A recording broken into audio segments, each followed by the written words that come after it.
এটা একটা বড় চিন্তার বিষয় তো বটেই, খুব বড় চিন্তার বিষয়। এগুলো ভারতবর্ষের যে বিদেশ নীতি, সেই বিদেশ নীতিকে আরও বেশি এখানটায় নজর করতে হবে, আরও বেশি সেটাকে রিফাইন করতে হবে, মডিফাই করতে হবে। এগুলো সম্পূর্ণ ভারতবর্ষের বিদেশ নীতিতে কোথাও না কোথাও দুর্বলতা, খামতি, ব্যর্থতা হচ্ছে, তার এগুলো প্রমাণ। কারণ সৌদি আরবের সঙ্গে আমাদের সম্পর্ক আজকের নয়, এখান থেকে লক্ষ লক্ষ মানুষ মক্কায় পর্যন্ত যায়। আজকে ভারতবর্ষের সঙ্গে পশ্চিম এশিয়া, মিডল ইস্ট এশিয়া, এদের যে সম্পর্ক, সেই সম্পর্কটা আমাদের জন্য খুব জরুরি। আমাদের নিরাপত্তার জন্যে, আমাদের সুরক্ষার জন্যে, বাণিজ্যের জন্যে, রুটির জন্য। এবং জানবেন, এই পাকিস্তানের সঙ্গে সৌদি আরবের এই যে সমঝোতা হচ্ছে, এই সমঝোতার পিছনে সব থেকে বড় হাত যেটা কাজ করছে, তার নাম কিন্তু চীন। এটা কিন্তু এখানে থেমে থাকবে না। এই যে সমঝোতাটা হচ্ছে আরব এবং পাকিস্তানের, এই সমঝোতার পিছনে সব থেকে বড় শক্তি যেটা কাজ করছে, সেটা হচ্ছে চীন। আমরা আমেরিকার কাছ থেকেও ধাক্কা খাচ্ছি, আমাদের পুরনো বন্ধু তাদের কাছ থেকেও ধাক্কা খাচ্ছি। আমরা কি করব ঠিক করতে পারছি না, এই জায়গাটাই দাঁড়িয়ে আছে। তাহলে বৈদেশিক নীতির প্রশ্নে আমাদের কিন্তু অনেক বড় ত্রুটি বিচ্যুতি হচ্ছে। রাশিয়া আমাদের তেল দিতে পারে, অস্ত্র দিতে পারে। রাশিয়া নিজের যুদ্ধে জড়িত, আজকে 3 বছরের কাছে যুদ্ধ চলছে, তার বেশি সে কিছু করতে পারে না। কারণ সে রাশিয়ার বিরুদ্ধে পৃথিবী জুড়ে প্রায় 2 থেকে 2,500 স্যাংশন আছে, মানে আর্থিক প্রতিবন্ধকতা আছে তার।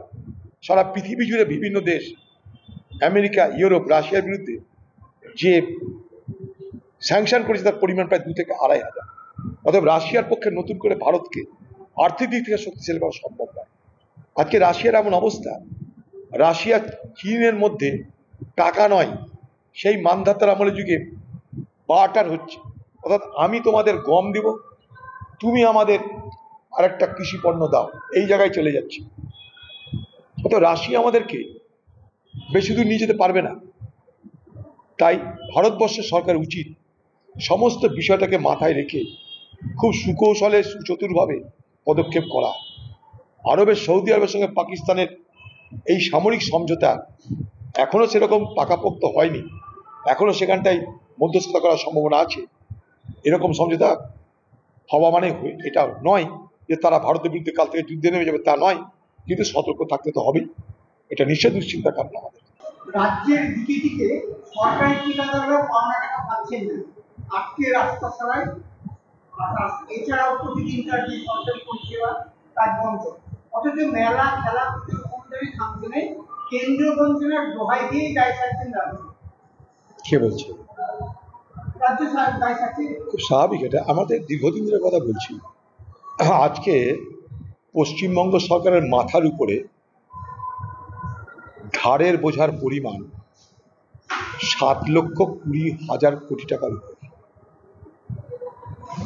কালকে যদি আপনার পরিবার একটা বাচ্চা শিশু জন্মগ্রহণ করে, পৃথিবীর আলো দেখার আগে, পৃথিবীর বাতাস গ্রহণ করার আগে, তার মাথার উপরে ধারের বোঝার পরিমাণ প্রায় 70 থেকে 75,000 টাকা। এটা হচ্ছে বাংলা। এখানকার ছোটোখাটো ঠিকাদার, সে মিউনিসিপ্যালিটি হোক, পঞ্চায়েতই হোক, যেখানে, তাদেরকে টাকা দেওয়ার ক্ষমতা নেই সরকারের। সরকারের এখন নুন আনতে পান্তা ফুরিয়ে যাচ্ছে।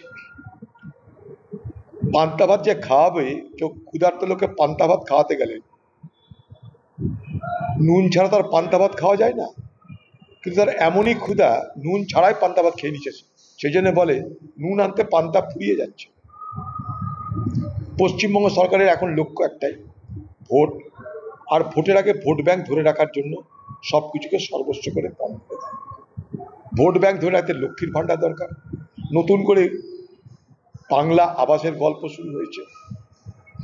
তো স্বাভাবিকভাবেই যে টাকা রাস্তার জন্য, স্কুলের জন্য, শিক্ষকের জন্য, কর্মচারীর ডিএর জন্য, সেগুলো সব বন্ধ করে দেয়। কারণ তাদের ভোটে হার জিত হবে না।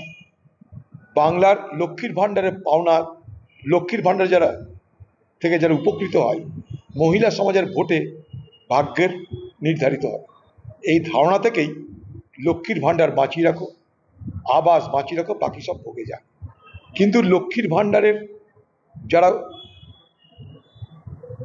পাচ্ছেন টাকা, তাদেরকে একটা কথা বলতে চাই যে বাংলার মা বোনেরা মনে রাখবেন, লক্ষ্মীর ভাণ্ডারের প্রকল্প এটা রাজ্যের প্রকল্প, যে সরকারি থাক তারই এটা প্রকল্প। প্রকল্পের যে কেউ করতে পারে, প্রকল্প কখনো বন্ধ হয়ে যায় না। আর এই প্রকল্প শুধু বাংলায় আছে তা নয়, পাশের রাজ্য ঝাড়খণ্ডে চলে যান, সেখানে মেয়েদেরকে প্রতি মাসে ২৫০০ টাকা দেওয়া হয়, মাইয়া সম্মান যোজনা তার নাম। পশ্চিমবঙ্গের তৃণমূল পার্টির কাছে, সরকারের কাছে আমার দাবি, অন্তত বাংলার মা বোনদের ২৫০০ টাকা ঘোষণা করা।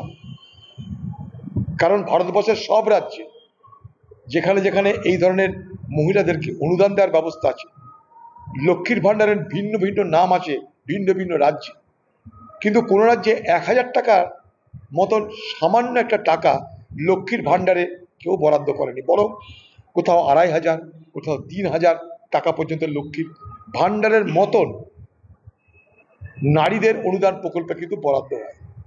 তাই পশ্চিমবঙ্গের লক্ষ্মীর ভাণ্ডারের ২৫০০ টাকা ইমিডিয়েট করা দরকার। পশ্চিমবঙ্গ সরকার আজকে বাংলার এই আর্থিক দুরবস্থার জন্য দায়ী।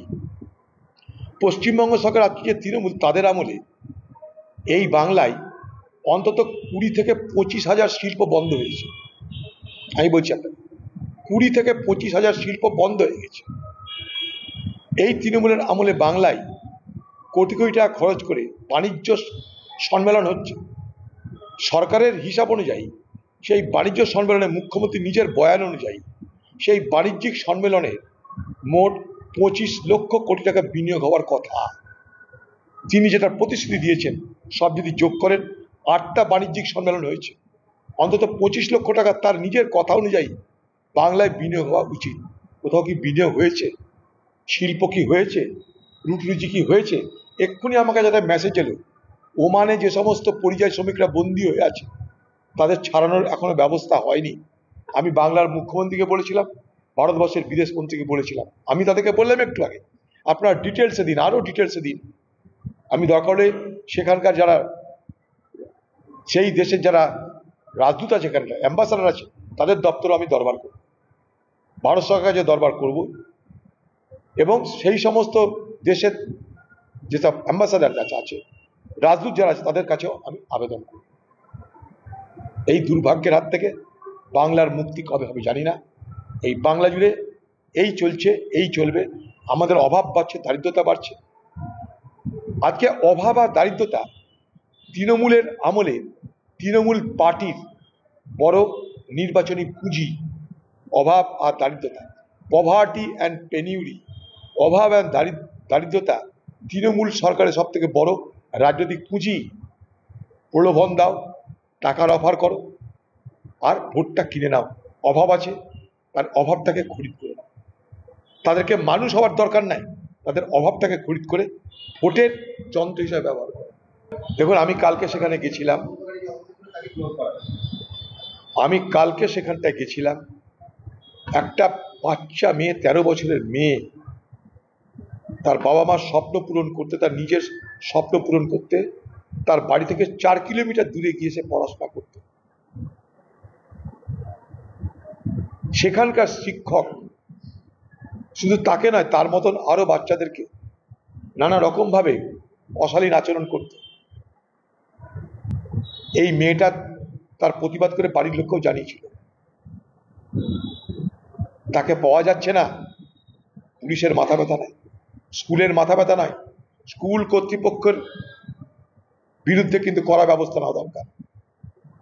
এই স্কুল কর্তৃপক্ষ আজ পর্যন্ত, শুনবেন, তাদের স্কুলের ছাত্রী যে অপহরণ হয়ে গেল, পাওয়া গেল না, তার দেহের টুকরো পাওয়া যাচ্ছে, তার জন্য সেই পরিবারের সঙ্গে আবার দেখা তো করতে আসে। সরকার কাছে দাবি করেছি আমি কালকেও, তাদের পরিবারের দাবি অনুযায়ী দ্রুত বিচার, দৃষ্টান্তমূলক সাক্ষী, শাস্তি এবং প্রয়োজনে ফাঁসি। তারা বলছে কিছু চাই না, আমরা ফাঁসি চাই। আমিও তাদের সাথে সুর মিলিয়ে বলছি, সেই আদিবাসী বাচ্চাটার জন্য আমিও শাস্তি হিসেবে ফাঁসি চাই, ফাঁসি চাই, ফাঁসি চাই। পশ্চিমবঙ্গের তৃণমূল নেত্রী, আপনার মামার বাড়ি বীরভূম, মামার বাড়িতে মাঝে মাঝে বেড়াতে আসে, কিন্তু আদিবাসী বাচ্চাটা যে 13 বছরে অপহরণ হয়ে গেল, তার দেহ সবটা পাওয়া গেল না, তার টুকরো টুকরো দেহ পাওয়া যাচ্ছে। বাংলার মুখ্যমন্ত্রী আপনার তরফ থেকে কি একবার তাদের বাড়ি পরিদর্শনের বা আপনার তরফ থেকে একবার তাদের জন্য সহমর্মিতা, সহানুভূতি প্রকাশ করলে কি আকাশ ভেঙে পড়তো? আদিবাসী শুধু ভোট দেবে আপনাকে? এই বাংলায় আজকে আদিবাসীদের না সরকারের উপরে না প্রশাসনের উপরে কোনো ভরসা নাই, এটুকু আপনাকে বলছি। এই আদিবাসী পরিবার কিন্তু তারা আসামিকে চিহ্নিত করেছে, পুলিশ করেনি। তারা আসামিকে চিহ্নিত করার পর সে আসামিকে ছাড়িয়ে নিয়ে গেছে তৃণমূল নেতা, পরে জনতার চাপে পুলিশ অ্যারেস্ট করেছে। অর্থাৎ প্রথম থেকে এই অপরাধীকে রক্ষা করবার, তাকে সুরক্ষা দেওয়ার চেষ্টা কিন্তু তৃণমূলের পক্ষ থেকে হয়েছে। এত বড় অপরাধ যারা করেছে তাদের বিরুদ্ধে দৃষ্টান্ত করে শাস্তি আমরা চাই। ছোটখাটো অভিযোগ তৃণমূলের কাছে এখন কোটি, হাজার কোটি, 2000 কোটি এগুলো কোনো অভিযোগই হতে পারে না।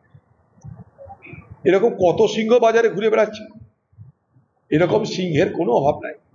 দিদির দলের এরকম বহু সিংহ আছে, টাকার যারা পাহাড় বানিয়ে ফেলেছে, মানুষকে শোষণ করে, রাজ্যকে ঠগিয়ে, বেকার যুবকদের ঠগিয়ে, রাহাজানি করে, দুর্নীতি করে, এরকম বহু সিংহ সাপদের দল পশ্চিমবঙ্গে ঘুরে বেড়াচ্ছে। সিংহ সাপদেরা, এদের কত বিস্তৃতি তার আমরা দেখতে পাচ্ছি। প্রত্যেকটা জেলায় এরকম চন্দনা সিংয়ের ছোটখাটো বাহিনী আছে, সব দিদির বাহিনী। এগুলো দিদি এই বাহিনী তৈরি করেছে নিজের রাজ্যকে দখলে রাখতে। সমস্যা পড়বে, সবাই তার কোটি কোটি টাকার মালিক না ওখানটায়। আর সব থেকে বেশি ভিসা ভারতবর্ষের থেকে যারা গেছে তারাই কিনবে। ট্রাম্প এগুলো করে আমেরিকার ক্ষতি করছে, এটুকু বলতে পারি। আমেরিকা নিজেই একটা মাইগ্রেন্টের দেশ। আমেরিকা বলে নিজস্ব কিছু নেই। আমেরিকায় কারা বাস করে? ইউরোপিয়ানরা, জার্মানরা, মানে ব্রিটিশ, জার্মান, ফ্রান্স, স্প্যানিশ, তারা বসবাস করছে আজ থেকে। আমেরিকা নিজে একটা ইমিগ্রেন্টের দেশ, এ ল্যান্ড অফ ইমিগ্রেন্ট। বাইরের লোক গিয়ে আমেরিকা বানিয়েছে। আমেরিকা যদি মনে করছে বাইরের লোককে তাড়িয়ে দেবো, আমেরিকা ভারত পৃথিবীতে হাওয়া হয়ে যাবে। সবাই জানে এটা নতুন কোনো কথা না। তো সরকারের মদত না থাকলে, তৃণমূলের মদত না থাকলে, তৃণমূল চুরি না করলে এত হাজার হাজার যুবক বেকার হয়ে গেল, তাদের জীবন অনিশ্চিত হয়ে গেল। আর যারা এই জীবন অনিশ্চিত করে দিল তাদের কোনো সাজা হয় না, তাদের বিচার হয় না। এটার পিছনে সরকার ছাড়া কি হতে পারে? চোরদের বাঁচাতে, এই সমস্ত দুর্নীতিগ্রস্তদের বাঁচাতে এই সরকার হাইকোর্ট, সুপ্রিম কোর্টে কোটি কোটি টাকা খরচা করছে। তার এটা কি মানুষের বুঝতে বাকি আছে? আমরা দেখতে চাই শাস্তি। শাস্তি হলে বুঝবো সিবিআই, ইডি কিছু করবে। বাকি আমরা কোনো কিছুতে খুশি, কারণ আজকে যেগুলো বলছে সবাই মানুষ জানে। আরএসএস বিজেপিতে একেবারে সহোদর ভাই, সবটাকে বলে সংঘ পরিবার। পরিবারে কেউ বড় ভাই থাকে, ছোট ভাই থাকে, মাঝারি ভাই থাকে। তারাকে কি করবে আমাদের দেখার দরকার। রাহুল গান্ধীর নেতৃত্বে দেশ জুড়ে আরএসএস বিজেপিকে উৎখাত করার লড়াই শুরু হয়ে গেছে। এই লড়াই শেষ হবে ভারতবর্ষের ক্ষমতা থেকে নরেন্দ্র মোদী সরকারের